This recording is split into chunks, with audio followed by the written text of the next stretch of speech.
Hi, folks. Welcome to the Getting Your Edge podcast. My name is Dennis. And hi, I'm Judy Gratton. And we're here to help you right-size your home and your life.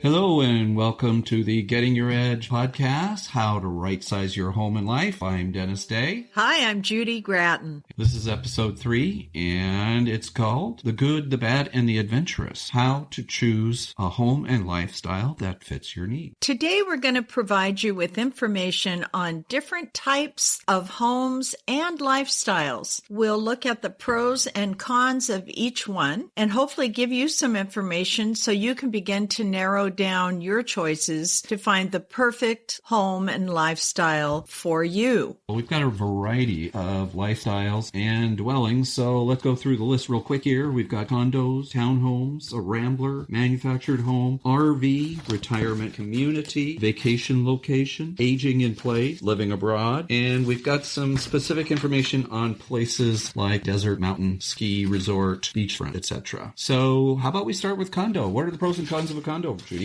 Well, to begin with, the pros are that in relationship to homes, they're relatively inexpensive to buy. There are lots of choices as to where you might find a condo and how much they're going to cost, and there's little maintenance involved. Generally, the outside of the building is the responsibility of the homeowner association. And oftentimes there are a lot of amenities like swimming pools, clubhouses, exercise rooms, things along those lines. That sounds pretty good, but are there some downsides? Oh, absolutely. Most people are not too keen on the idea of having to pay those homeowner association dues. Those dues, though, are what take care of the outside of the building and the amenities. So they really are, everyone's coming together to split the cost of those repairs. And a good condominium will have dues that take care of all of that, so nothing is left sitting on the table. When you don't have dues that cover everything, eventually you're going to run into a situation where there's some large item that needs to be repaired. The money isn't in the budget to do it. And then the homeowners association will levy what's referred to as a special assessment. And those special assessments can be small or they can be very large, just depending on the health of the condominium association itself. Can I interject there here for a second? Absolutely. Yeah, I was working with a woman from a residential community, and she had purchased her condo. Well, the dues didn't cover the cost of the repairs, and they didn't do the maintenance. So she was slapped with a $50,000 assessment fee. She didn't have the money. She reached out to me to see if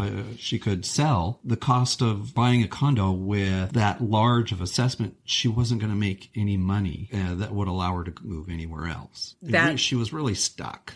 That is one of the issues when you buy a condominium. When you buy a condominium, you have the right in the state of Washington to review what's referred to as a resale certificate. And the Homeowners Association provides you a copy of the budget. They show you how much money is outstanding. Say they have members who haven't been paying their dues. They show you if there are any lawsuits. They give you a lot of information on the association. They also provide you minutes and budgets for the past 2 years. A lot of new buyers do not look at those, but they should, because those minutes can tell you if there's someone living there that is not the best neighbor, shall we say. So you can get a good picture of what you're getting into before you actually sign on the dotted line. You do have to have a contract in place to buy the condominium, but then you have a period of time to review the resale certificate, and if you don't like what you see there, you can terminate the contract and get your earnest money back. So it's real important to review that resale certificate if you get one. Do your homework.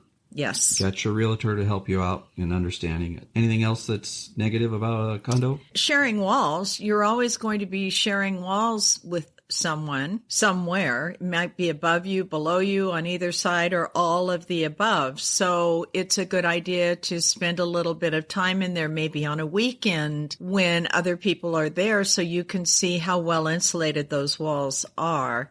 and see if that's really going to bother you. My husband plays electric guitar. We would not be a good neighbor in a condominium situation. So that would be probably a con for a lot of people. And are condos as easy to sell as a home in the current market? Well, in terms of price, they're great, but all of these, the homeowners association dues, there can be requirements, for instance, what kind of pets you can have or not have. So a lot of the restrictions in a homeowners association, their bylaws, rules, and regulations may turn some people off. It will narrow the market a little bit more than a regular residential home. There's also limited storage normally in a condominium. You will have maybe a storage unit on your deck, something like that. So you're not going to have generally a full-size garage, something along those lines. So they're not as easy to sell as a freestanding home. Yeah, you might get one parking spot.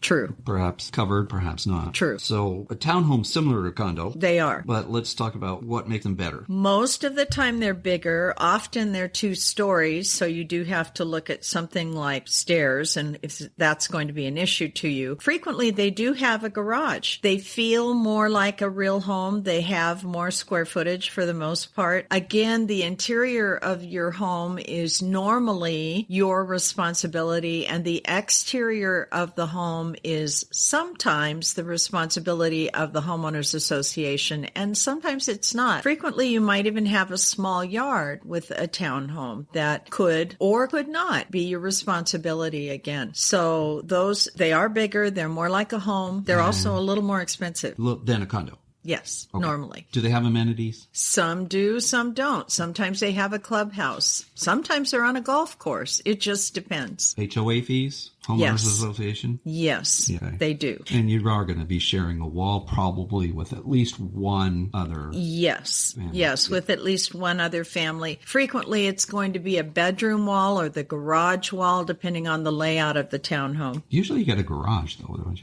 you? Frequently you do, yes. Okay. You're just going to have limited storage, but having a garage is helpful. Yes, it is. But the homeowners association may require that you park your car in the garage. I have seen that in the past where you're not allowed to park your car in the driveway even. It's supposed to go into the garage. So that could limit the storage. Again, that resale certificate comes into play, and it's very important that you read it and know what you're getting into. And your boat or your RV or your... Those items are generally not allowed to be parked or stored in any kind of condominium or townhome community. Sometimes they do have parking on the perimeter of a subdivision like that where you could pay rent to have a space for your boat or your RV. It's normally fenced off. All right. I want to talk about one of my favorite dwellings, the Rambler, or if you're in some parts of the country, you call it a ranch house. And I love these because you can get them with no stairs. So you're on a 1-story living, and I envision myself staying in my home a lot longer if I don't have to go up and down stairs to a bedroom or some other part of the home. Any other advantages? Well, normally they are freestanding homes. They could still be in a homeowners association. Many subdivisions these days have homeowners associations and what's referred to as CC&Rs for covenants, conditions, and restrictions that the developer has put into place when the subdivision was developed. So you want to know if there's a homeowners association, you want to be able to review the rules and regulations and make sure that they fit for you. We call them Ramblers here, are on very large lots. Others are on very small lots. They tend to be the most popular home to buy and sell. They will sell first. They'll generally sell for a little bit more in a neighborhood than even a 2-story home because of the fact that there are no stairs. And of course, there are garages, and depending on, they could be a 2-car, 3-car, 1-car. It just depends on the subdivision that they're in. Those are all pluses for a single-story home. They take up the footprint of a single-story home normally, unless it's a small home, is going to take up more land. So they could conceivably also be a little bit more expensive if you're buying them brand new. Meaning they might be a little more expensive to get in, but the resale value is excellent. Yes. So we're kind of on that line. It's a high cost per square foot, but you're still perhaps doing yard work and maintenance and building fences and things like that. I do know of one 55 plus community in Burlington where all the homes are single freestanding homes. They do fall under that's a whole different bailiwick, but they do fall under condominiums. That's the way they were zoned. But they are freestanding. They do have maintenance. So someone does come along and mow the lawns for you. You do have limited ability to do gardening in those homes. So there are a few out there that are more like condos but freestanding. Not many. They're hard to find. Moving on. Let's go to the manufactured home. So you're moving into a community and you're putting something that is moved onto the property, or you're buying one that's already there. How does that stack up? Well, manufactured homes, they've been out there referred to as trailers. There are single wides, double wides, even triple wides, and they come on a chassis with wheels. And once they have been moved into the property, they are considered personal property, not real estate. So the taxes that you pay on them, as long as they stay on those wheels, is personal property taxes, just like a car. So you would buy tabs for them. Once you remove them from the wheels and tie them to the ground, which is really the safest thing to do so that in an earthquake or something they don't fall off, that is called title elimination. And at that point, they become real property and you pay real property taxes. Now, you can put a manufactured home on owned land where you own the land. There are parks where you own the land. The majority of the parks, you do not own the land, you rent the land. And so even though you own the home and you may have paid cash for it, you're still going to be paying rent to the owners of the park. And owning manufactured home parks has become an incredibly lucrative situation where corporations are literally looking into it, and they'll come in and they'll buy a park and they may raise the rent to something that is not comfortable for you. The thing about manufactured homes is they can only be moved once. Once you move them a second time, you cannot get financing on them at all. Older manufactured homes are very hard to get financing on, and the interest rates may be high. That's why they're generally less expensive. Although because of all of the appreciation in all real estate values over the last couple of years, they have gone up quite a bit from what they used to be. You really need to, again, if you're going into a park where you're paying rent, you have to make application with the park managers and be approved by the park managers. They are going to run a credit check. They are going to run background, and you have to be approved based on the ability to pay the rent. And then depending on the park, you may be responsible, most likely you're going to be responsible for your electricity, but water, sewer, and trash may be part of the rent fee.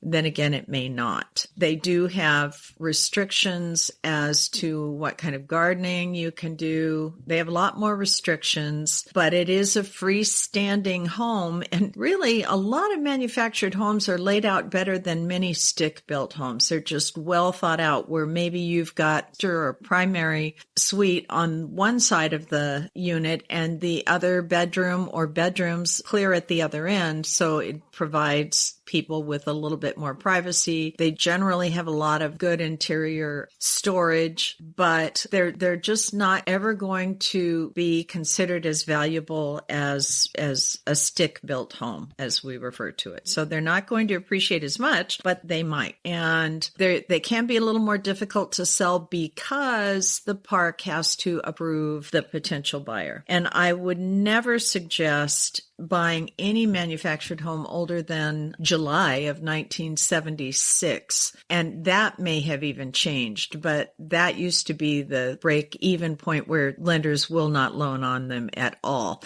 At that point, they had aluminum wiring, and aluminum wiring can be dangerous in that when the electricity is going through the wire and then you turn it it off, it stretches the wire when it's going through, then you turn it off and the wires lag and it could cause for arcing. So there can be some fire risk in those aluminum wired older manufactured homes. So that's the 1976. So Or you think older. about the old Centennial. Yes. The 1976, we had all the hoopla about the bicentennial in July. So think about anything that was manufactured before that time has potential to be dangerous. Doesn't have to mean people Correct. can reconstruct it. They but can reconstruct it. They can rewire it. They can do a lot of things. It generally does not make a whole lot of difference to a lender. So if you're looking to get a loan on a home, number one, in a park, it will always be a little bit more expensive because you don't own the land. So you're getting a personal property loan. And number two, the older they get, the fewer lenders will actually loan on them at all. So one of the things around this area, in the Seattle area, is that most of these manufactured home parks are 55 and older. And for some people, that's awesome. Yes. They love it. Other people are like, maybe not. I don't want to do that. Or it really blocks out people who have children. Correct. And if you have someone coming to stay with you for a long period of time, the park may restrict how long they can stay, especially children. Many of these parks have swimming pools and clubhouses and things like that.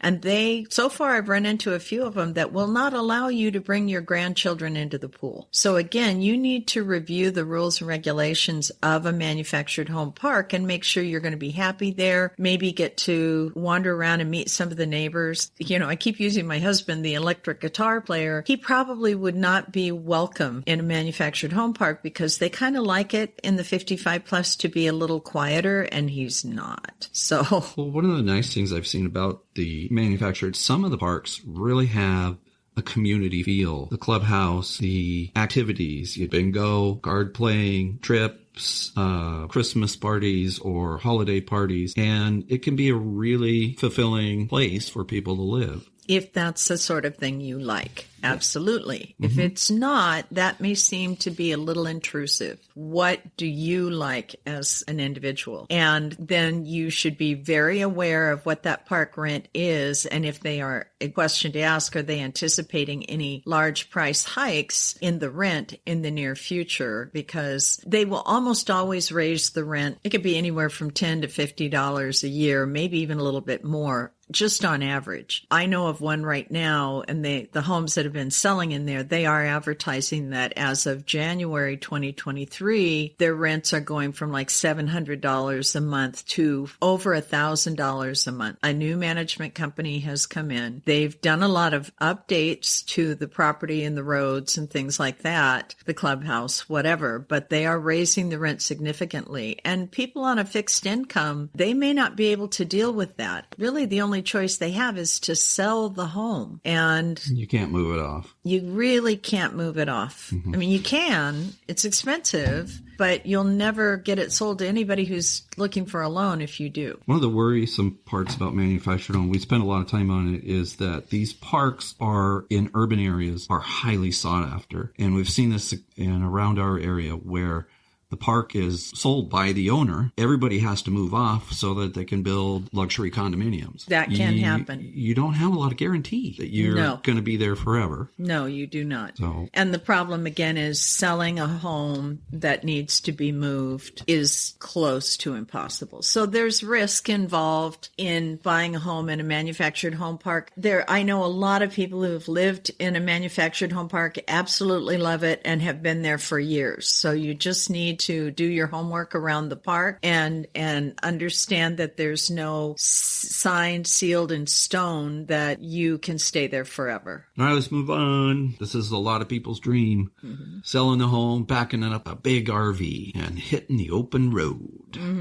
Yep, Sounds fun. it does. What's the advantage? Well, it's flexible. You can go wherever you want to go. Your home goes with you. There is a sense of community among RVers. They love to meet up in the different RV parks and whatnot, get to know each other, and you could conceivably be able to work from your RV because of the internet. It provides you with a massive amount of freedom. I have a friend who did just that, sold his West Seattle home, and took the RV. They've been traveling for 3-4 years. They loved it, absolutely loved it. I mean, they were in Vermont for the leaves turning. They were in Florida in the winter. They were able to go to places in the West, the big national parks, in kind of an off season when other people aren't there. And it was really a fantastic experience for them. But they lived in 110 square feet. Yes.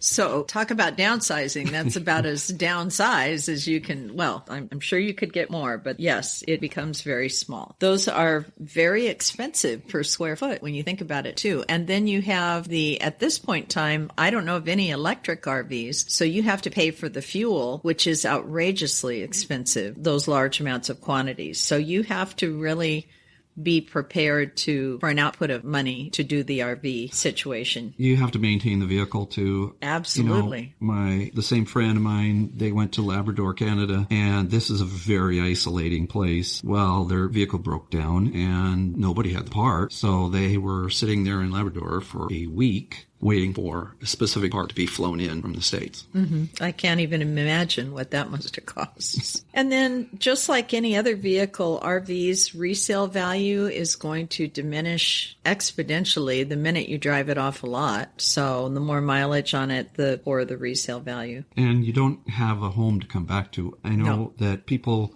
get in that RV and then sometimes it just really isn't the lifestyle that they think it is, or they get tired and they don't have a stationary home that they can come back to. If you can do the RV and have a home to come back to, that's kind of the ideal thing to do. I have had clients do that. They bought a brand new manufactured home. They put it in a 55 less park, and they had friends in the park already, and then they had a beautiful RV. So they would use their RV, which they were able to store at that park in a storage area for RVs, and they would go out in their RV when they wanted to, and then they had a beautiful brand new manufactured home that they really loved, and that was perfect for them. One of the things that we haven't really talked about is if you're in an RV or doing a beach area vacation home is things like health dental care. Because if you're traveling all over the place, you're going to have a plan that allows you to go to a doctor anywhere, and you won't have one specific doctor that is yours. And I learned this from our little condo down in Long Beach. There is a very small hospital in Long Beach. They have very limited services.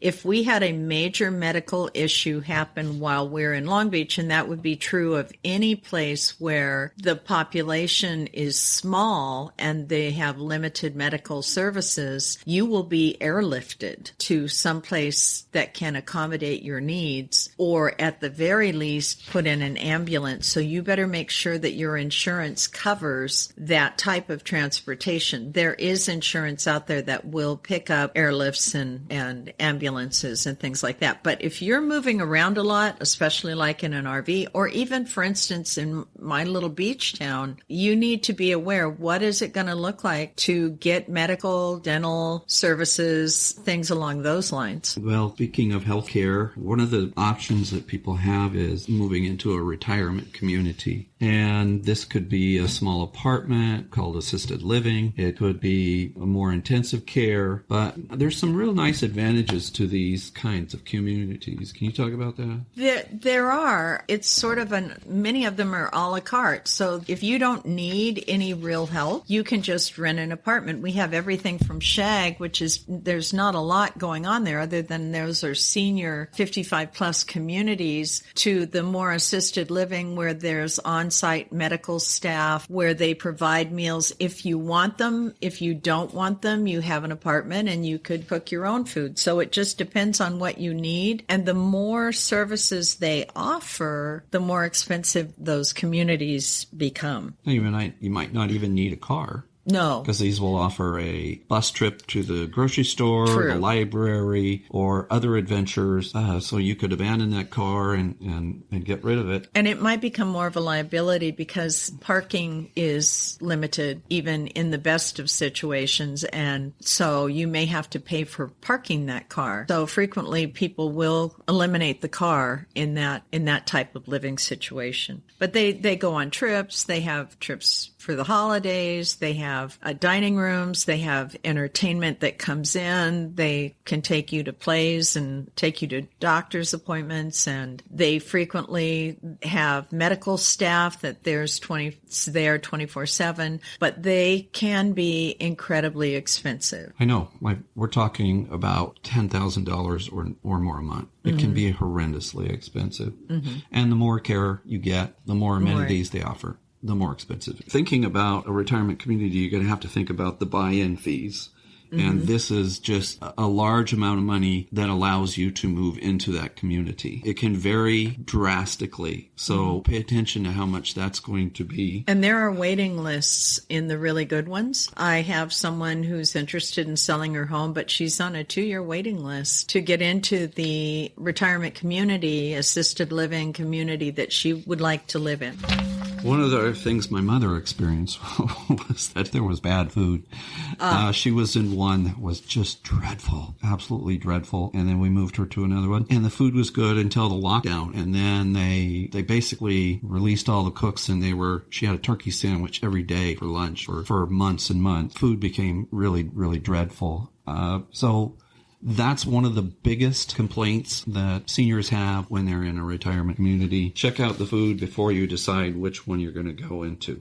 Also, you don't build any equity. No. This isn't your home. You're not going to get a better retirement nest egg from a buy-in on this one. And the huge variation in quality of care. Be very careful if you take one of these. All right, let's have a little more fun. Let's talk about vacation locations. Oh, yeah. Yeah, those are great. And people frequently will gravitate to areas that they enjoyed for recreation at other times during their lives. For me, it's the beach. I love the beach. The beaches in Washington are not sunny and hot. They might be warm at best in the summer months, but they're absolutely gorgeous.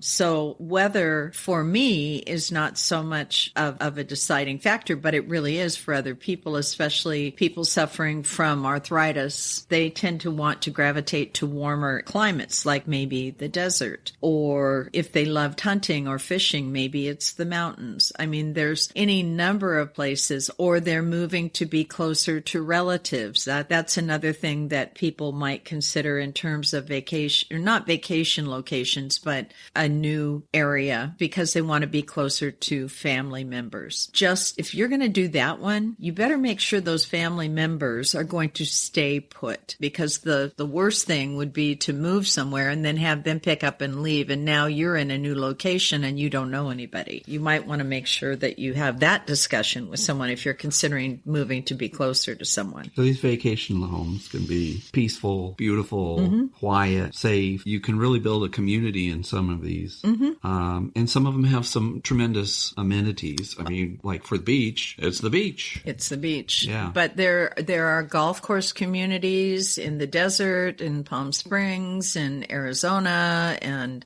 it just depends on what it is you're looking for. Again, the more amenities, probably the more expensive those situations are going to be, especially in sought-after places like the beach and the desert. So let's look at some of the downsides of a vacation area. One of them is that it could be expensive. Correct. And it could be crowded during the high season. The high season. Absolutely. Traffic becomes snarled. There are a lot of people. Distance to healthcare again. Really, that's a very important thing to consider. Who's going to take care of you if something goes wrong? And generally, you'll need a car to get around from point A to point B, unless it's an assisted living or a senior community that has that built in. Yeah, my parents lived in a quaint little beach community in Northwest Washington, and they loved it. They absolutely loved it. It was the best 10 years of their life, they said. But it was a 30-minute drive to the doctor, and that was a regular occurrence because they were both in their 80s. And it was a 30-minute at best to get the ambulance to your home. A lot can happen in 30 minutes. When you have medical issues, that is definitely something to consider. And then,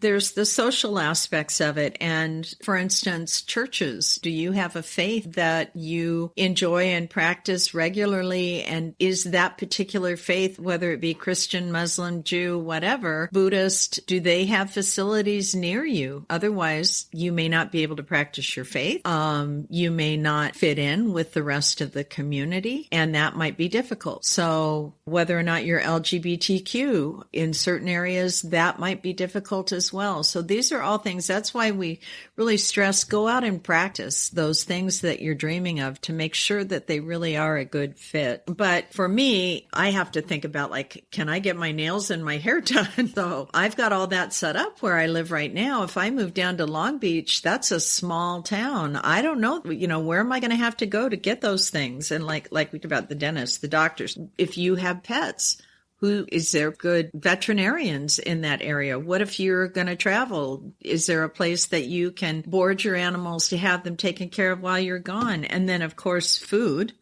Restaurants, grocery stores, everything that you rely on where you are you going to easily be able to get those things in that new location, no matter where you choose to go? So some pros to a rural area, but there are also some downsides, that you're not going to have the services that you will in a suburban or urban area. No, you will not. Normally, you will not. Let's talk about one of my best ones. I really love this, the age in place. Could you tell us what that means? That means not moving out of your current home. And there are some real pluses to that if you can do it. In most cases, you have already built up equity in that home. And frequently, those areas have become incredibly expensive, at least in Washington state, where if you move out of an area, you just might not be able to afford to move back in. So there's a lot of value in many of the cities in these areas, and you bought at a time which has given you with a lot of equity.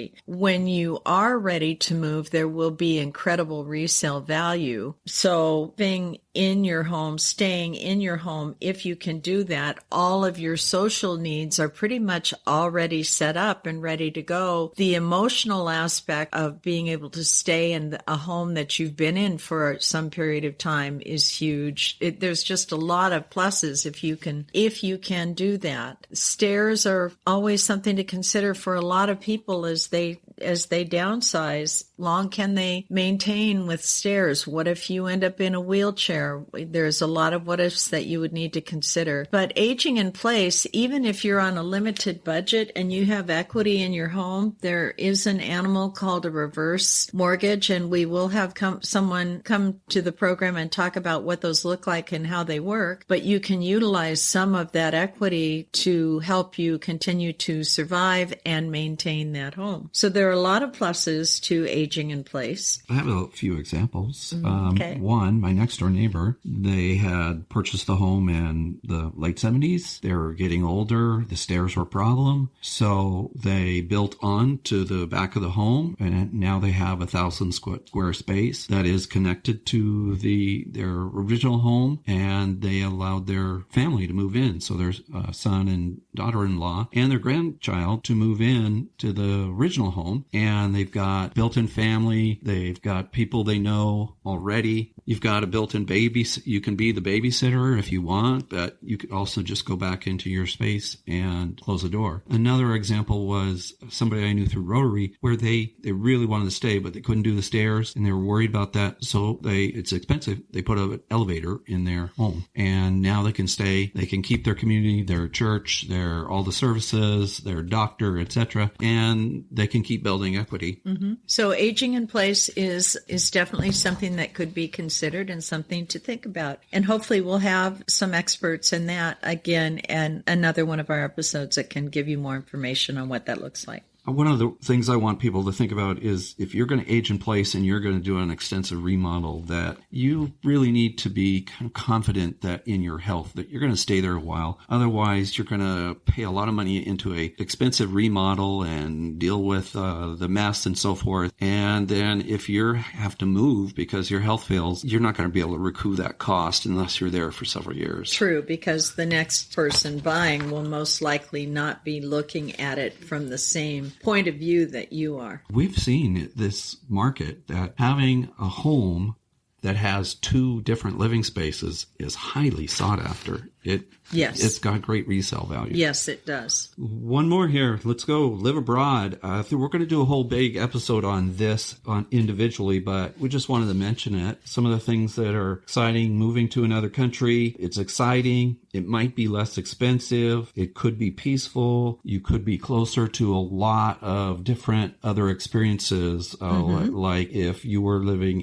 in southern Mexico, well, South America's not that far away. All the areas of Mexico are a lot closer and so forth. So, but what are some of the downsides? Well, you're away from family normally. You're not going to take everyone you know, and you better make sure you have your passport and keep that up to date so that you can come and go back between the two countries. And when you're dealing with a different country and a different government, you don't know how that's going to pan out. So I would definitely be doing a lot of research to make sure that you're going into a country where it's actually safe for you to stay for any period of time. And then healthcare. I do understand, actually, my brother lives in near Puerto Vallarta now. And initially he was told that Medicare did not work in Mexico, but in the last month or so he has discovered that it does. But he also knows more about once you're there for a certain period of time, you can actually qualify for the Mexican healthcare system, which is a lot less expensive than ours, and especially prescription drugs and things along those lines. So the healthcare, you need to know that you're well informed on that. Of course, there could be a language barrier. How are you going to deal with that? And then again, you're away from your family. Again, tremendous experience. Yes. Do your homework. Yes. Though. I was in my youth, I actually was very lucky to be able to live in Japan for 2 years, and it totally changed my perspective on the world. And so I highly recommend that people, if they want to try it out, do your homework. And there are a lot of expats out there, that's what they're referred to, that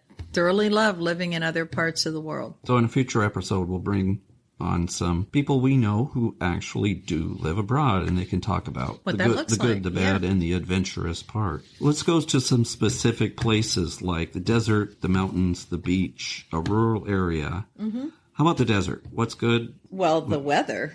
In the winter, the weather is wonderful normally. I mean, you can have a few cold days, but it's much gentler, milder in the winter months in the desert than it is in many parts of the country. Not so good in the summer. So if you think you're going to live there year round and not bob back and forth between two locations, you better go there and visit in the summer and see if you can stand the heat. Was born and raised in the Pacific Northwest, and I've got rust in my veins here. I could not tolerate a desert where it's over 100 degrees day after day after day. I just couldn't handle it. Well, and with global warming, it's gotten hotter. I lived in Arizona in the early 80s, and even then it was nothing for it to get up to 105, even 110 sometimes. And the thing that was so frustrating is you want to cool off and go in the pool. The pool is not cool. So you spend a lot of time going from one air conditioning building to another. But during the winter months, it was great. Well, a mountain, great for the summer, but... Great for the summer. There could be snow issues in the winter where you might get stranded. So if you're going to be up there, you better make sure you've got all the supplies you need. Again, you have the issue of medical. Are you going to be able to get to the medical treatments that you need especially if there are weather issues?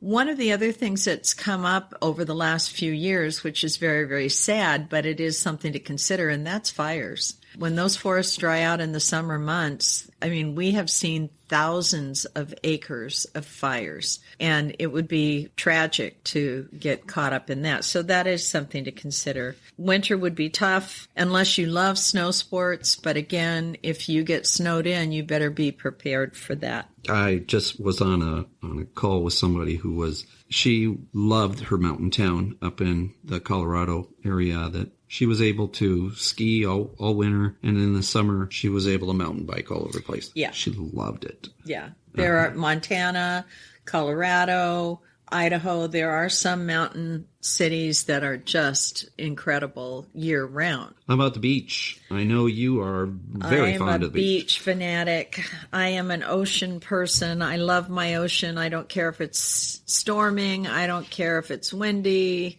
I absolutely love the beach, but salt water is tough on housing of any kind. I mean, maintenance is a year-round situation at the beach, especially up here in the Northwest. It just destroys wood, it rusts metal, so you have to stay on top of the maintenance. And then depending on what beach you're at, I mean, if you're down in Newport Beach, California, I'm sure you can find a hospital or a doctor within 5 minutes of where you want to be. But Long Beach, Washington, it is a very small community, and there is a hospital, but it is a very small hospital. If you have a major health issue, you're probably going to be airlifted to someplace else. So you better make sure you have that insurance. But our winter months in the Pacific Northwest, they can be brutal. It can snow at the beach, which happens to be something on my bucket list. So I'm hoping to be there sometime when it snows. But it can snow. We have torrential rainstorms. There can be flooding. And of course, there's always the risk of tsunamis and earthquakes and things along those lines whenever you're looking at the West Coast beaches, not so much on the East Coast, but those are warmer, but then they have their hurricane season. You need to be prepared for those things if you can, to the best of your ability. So one more area is just moving to a rural area. I hear this a lot, that people sell their suburban home and they want to go to a small, quiet, safe area that is away from the big city because they're just tired of it. So it can be really nice. It can be quiet. It can even be less expensive than an urban area. Mm-hmm. But there are some downsides. There are. The medical issue. Are you going to be able to get health care when you need it? As a lot of rural area medical facilities have shut down in the last few decades just because of lack of funds to keep them open. And so that's really critical that you understand the medical aspects. Do they have what you're going to need? And then really, no matter where you go in the United States, there's always some weather issue. We have our storms, we have our earthquakes, we have tsunamis at the beach. You have snow in the mountains, there are fires, there are hurricanes, there are tornadoes. So you need to be aware of what you might encounter in the area that you're moving to, and if that's something that you feel comfortable dealing with, and then ideally make preparations. I am a strong believer in being prepared for emergencies so that you can deal with them if you have to. The other thing to consider in rural areas is the social aspect. You're farther away from people. There may not be, again, the same religious or faith-based institution that you're looking for. Power outages could be longer. There's a lot of, it's a beautiful, quiet, restful, wonderful place. But again, it's not right for everyone. Yeah, it could be a good hour drive to Costco. Costco? Yeah. Yeah. They might not even have a Costco. Might not even a Costco, right. My parents lived in that small town on the beach, and they had a tiny little grocery store, very expensive, and it was a 45-minute drive to get anything above the very basics. All right, we have some must-dos before you decide on making this big change. You must do. Yes. Like? Go visit it in the off season and see if it's something that you're comfortable with. If it's the desert, go visit it when it's hot. If it's the beach, go visit it when it's cold. If it's a rural community, investigate your healthcare options. Can you afford two homes? Can you go to the desert in the winter, be a snowbird, and come back to wherever the Northwest or wherever you happen to be from in the summer? That is, if you can do that, that's wonderful. If you cannot, you better make sure that you can live in the place you choose to live in. Must do. Mm-hmm. Investigate, plan, stay there for a long time, not just visit for a weekend. Mm-hmm. Ask questions, get to know the people that live there, see if you feel like you can fit into that social community. Our last option, we'll go real quick with this one because I know a lot of people are doing this. They're not selling their large forever home. They're renting it out, mm-hmm. and they're living abroad. They're using the RV. They're going to a vacation community, and they're experimenting about where they might want to go permanently. Mm-hmm. Nice thing about it is that it builds, you continue to build equity in that home. while you're away. Mm-hmm. What are some of the downsides? You are still responsible for the majority of the maintenance, and you better know that your tenants are good at maintaining the home and taking care of the home and following the rules that you set. It's really tragic when someone gets in a situation where they have tenants that are renting the home that stop paying rent, because to get them to move is a long, drawn-out process that costs you, the owner, a lot of money. You have to evict them, and you can't do that overnight. You also, in most areas, I know here in the state of Washington, there are a lot of rules that are very supportive towards tenants and non-discrimination and things along those lines. So you as a landlord can be limited to not discriminating against a family when you really don't necessarily want a family in your home because you don't really want children in there, or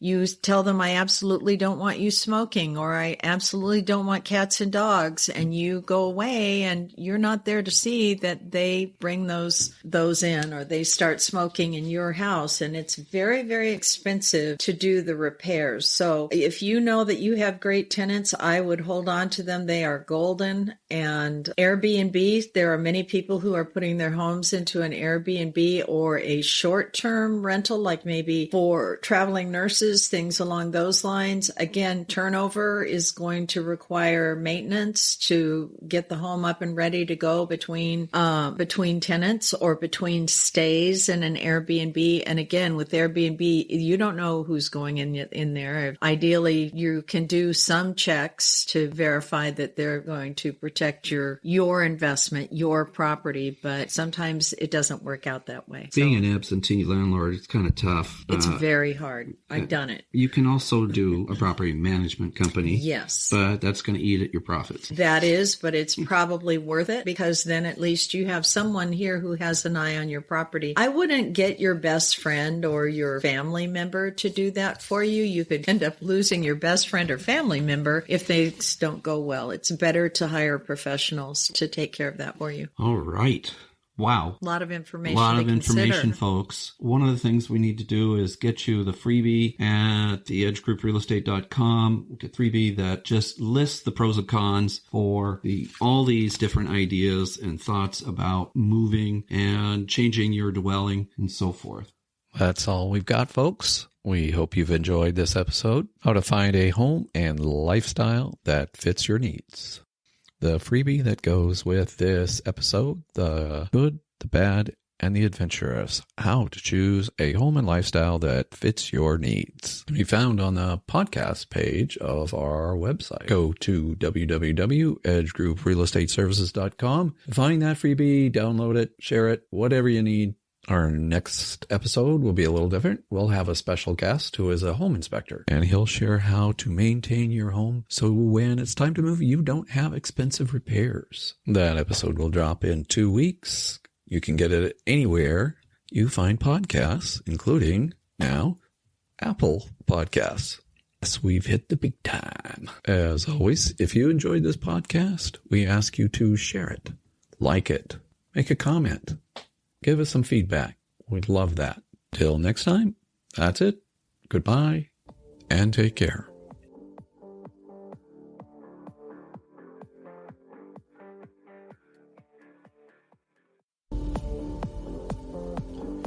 That's it, folks. Thanks for listening, and stay tuned for future episodes wherever you get your podcasts. Thanks. Goodbye.